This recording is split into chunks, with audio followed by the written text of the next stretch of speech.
ఇదే ఎల్బీ స్టేడియంలో సమైక్యాంధ్ర మీటింగ్ పెడితే దానికి నిరసనగా వెళ్తే దాడికి గురైనటువంటి విద్యార్థి ఉద్యమ నాయకుడు బాలాజీ యాదవ్, మేము దెబ్బలు పడ్డాం, మేము ఆత్మార్పణం చేసుకున్నాం, కానీ మేము ఎవరిని కొట్టలే, ఎవరి మీద దాడి చేయలే.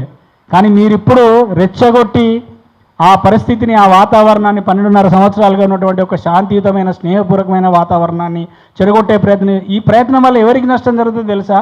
హైదరాబాద్లో ఉన్న సీమాంధ్ర వాళ్ళు మీరు గుర్తుపెట్టుకోండి, పవన్ కళ్యాణ్ ఇంటికాడ సెక్యూరిటీ ఉంటాడు, చంద్రబాబు ఇంటికాడ సెక్యూరిటీ ఉంటాడు, ఇంకొక నాయకుని ఇంటి దగ్గర ప్రైవేట్ సెక్యూరిటీ ఉంటారు. కానీ సాధారణ ప్రజలలో ఈ విద్వేషాలు కనుక పెరిగిపోతే ఇడ్లీ బండి అడ్డకాడ ఇడ్లీలు తినేవాళ్ళు ఒక మాట మాట్లాడుకుంటే నువ్వు ఆంధ్ర తెలంగాణ అంటే ఒక సాధారణ తెలంగాణ వ్యక్తి ఆంధ్ర ప్రాంతం వ్యక్తి మీద దాడి చేస్తే దాన్ని ఎవరు మరి ఆపలేరు. ప్రమాదం తెలంగాణ వాళ్ళకి రాదు, వేరే ఎవరైతే ఇక్కడ మీరు ఉంటున్నారనుకుంటున్నారో వాళ్ళకి వస్తుంది. కాబట్టి జాగ్రత్త. మీరు రెచ్చగొడితే నష్టం మీకే. ఇక్కడ ఉండే సేఫ్గా అన్నదమ్ముల్లాగా సోదరులుగా బతికేటువంటి ఇతర ప్రాంతాలకు చెందిన వాళ్ళకి నష్టం జరుగుతుంది. మీరు మాట్లాడే ప్రతి మాట గుర్తుపెట్టుకోండి. ఇంకొక విషయం కూడా నేను చెప్పదలుచుకున్నా ఏంటంటే, ఈ సోషల్ మీడియాలో ఈ మధ్య fans and cinema psycho fans ఎక్కువ తయారయ్యారు సార్.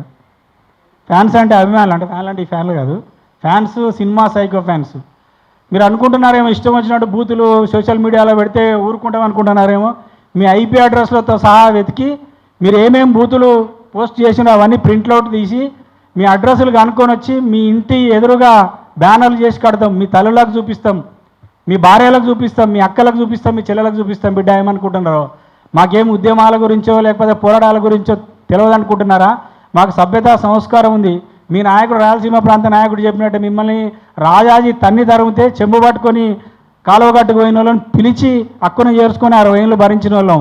కానీ మా పోరాటం మరి మా రూపం దాలస్తే ఎట్లుంటుందో తెలుసు. పిచ్చి పిచ్చి కామెంట్లు పెట్టి అసభ్యకరమైన పోస్టింగ్లు సోషల్ మీడియాలో పెడితే ఊరుకునేది లేదు. ఈ కాంచి ఏదో ఓపికతో సహనంతో పోనీలే అని ఊరుకుంటున్నాం. చిల్లరగాలతో ఎందుకు మాకు అనుకుంటున్నాం. కానీ ఇంకొకసారి హద్దులు దాటితే మాత్రం దానికి తగిన సమాధానం ఉంటుంది.